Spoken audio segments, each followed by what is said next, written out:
ہدف ہر ذکر کا یہی ہونا چاہیے کہ سب سے پہلے انسان اپنی ذات کی اصلاح کرے، اس کے بعد اس میں سے پیغام دوسروں تک پہنچائے۔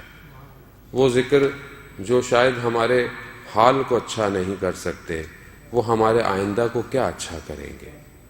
یعنی ہم ان چیزوں کو اپنے ملاحظ نظر رکھا کریں کہ جب بھی ہم محفل مجالس کا انعقاد کرتے ہیں یقیناً با ہدف ہونا چاہیے۔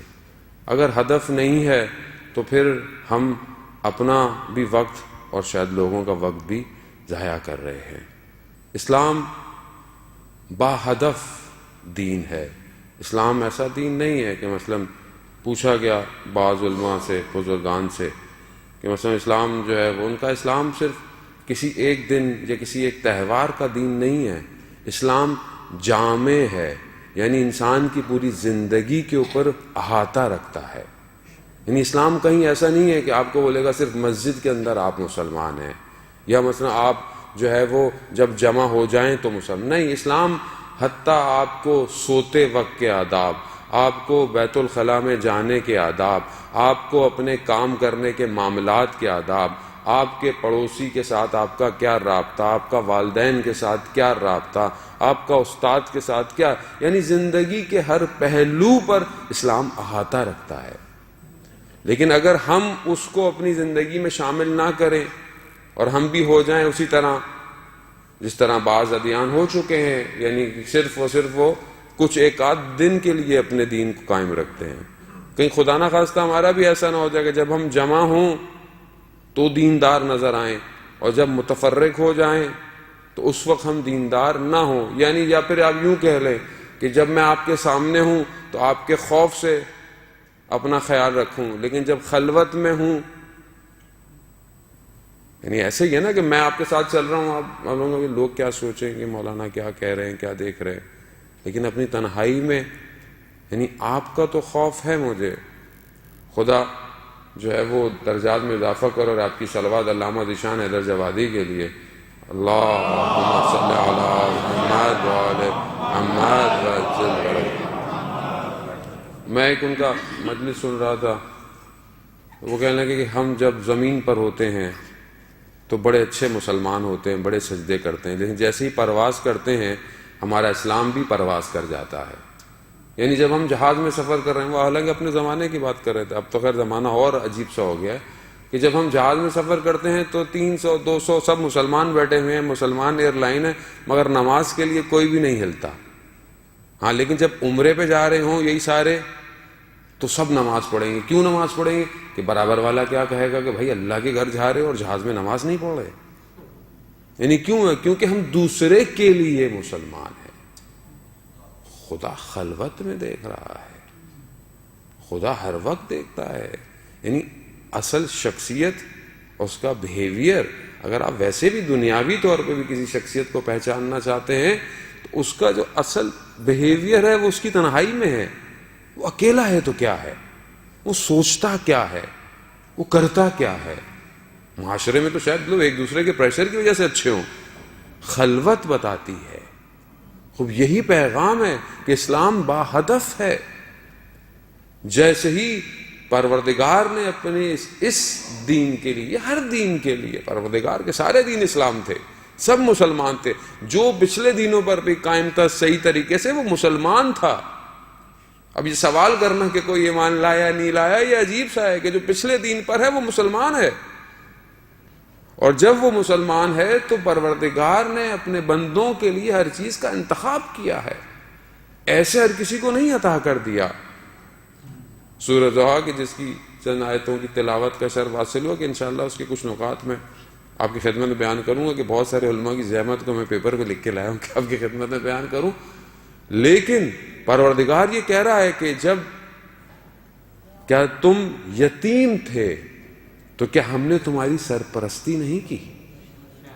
پروردگار رسول خدا کو، کیا جب تم یتیم تھے ہم نے تمہاری، یعنی فعل ابو طالب کو پروردگار اپنے آپ سے منسوب کر رہا ہے۔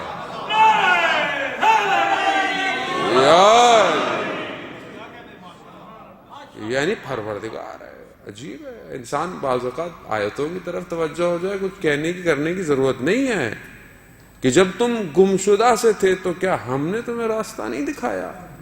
جب تم تنگ دست تھے تو ہم نے تمہیں غنی نہیں کیا؟ پروردگار کیوں کہہ رہا ہے؟ اگر رسول خدا سے کہہ رہا ہے، مجھ سے آپ سے نہیں بات کر رہا، شاید ہمیں سمجھانے کے لیے کہہ رہا ہو، شاید ہمارے لیے کہہ رہا ہو کہ اس کے نکات اپنی جگہ پر، لیکن پروردگار اپنے بندوں سے خطاب کرتا ہے۔ بہرحال افسوس کے ساتھ میں سب سے پہلے اپنے آپ سے شرمندہ ہوں کہ جس طرح قرآن کی تلاوت کرنی چاہیے میں نہیں کرتا۔ یہ کتاب جو کہ ایک معجزہ ہے، یہ کتاب جو کہ پروردگار نے قیامت تک کے لیے جاویداں قرار دی، کوئی کتاب جاویداں نہیں ہے عزیزان محترم۔ جتنی بھی دنیاوی کتابیں ہیں سب کچھ سالوں بعد آؤٹ ڈیٹڈ ہو جاتی ہیں۔ آپ کورس پڑھتے ہیں، کتابیں پڑھتے ہیں، آپ کہتے ہیں کہ اب یہ کتاب پرانی ہو گئی ہے، کورس نیا آنا چاہیے، سلیبس آنا چاہیے، مگر افسوس ہے ہمارے پاس اپنے ممالک کے اندر وہ جو کتاب ہمارے والد نے پڑھی تھی انٹر میں، ہم بھی وہی پڑھ کے آئے ہیں اور ابھی تک لوگ وہی پڑھ رہے ہیں۔ یہ کیوں؟ ہم ویسی آؤٹ ڈیٹڈ ہونے کی وجہ سے ہم لوگ آؤٹ ڈیٹڈ ہو گئے ہیں۔ اگر اپ ڈیٹ ہوتے تو کہیں اور ہوتی قوم، شعور قوم کا کتابوں میں ہے، مگر کتاب کتنی پڑھی جاتی ہے، کتاب ہم کتنی پڑھتے ہیں، اور وہ کتاب کہ جس میں کوئی شک نہیں ہے، کوئی تردید نہیں ہے، اس کتاب کو ہم کتنا پڑھتے ہیں؟ وہ غلاف میں ہم اس کو لپیٹتے ہیں اور سب سے اوپر رکھتے ہیں، وہاں بچہ ہاتھ نہ لگ جائے، بچہ اہانت ہو جائے گی۔ وہ بچہ کہتا ساری زندگی میں ہاتھ نہیں لگاؤں گا، آپ لوگ پریشان نہ ہو، رکھے رہنے دیجیے۔ عزیزان محترم، جب میں خود ایک باپ ہوتے ہوئے کتاب نہیں کھولوں گا، بچہ کہاں کھولے گا؟ پھر سنڈے سیٹرڈے اسکول میں بھیجتے ہیں کہ بچہ جب یہاں سے نکلے تو آیت اللہ بن کے نکلنا چاہیے۔ کیسے ہو سکتا ہے؟ اصل تربیت کا گھر ہے، گھر میں میں اور آپ کیا کر رہے ہیں؟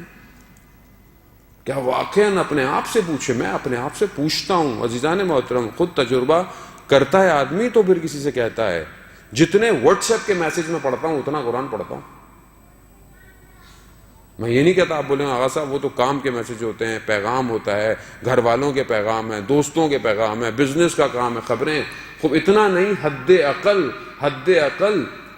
آپ کتنے گھنٹے، ہر آدمی اپنا خود ذمہ دار ہے، کتنے گھنٹے آدمی میسج پڑھتا ہے، کتنے گھنٹے آدمی فیس بک کے اسٹیٹس پڑھتا ہے، کتنے گھنٹے آدمی باقی چیزیں پڑھتا ہے؟ کیا اس کی کچھ پرسنٹیج اس کا پیغام پڑھتا ہے کہ جس کے پاس ہمیشہ جانا ہے؟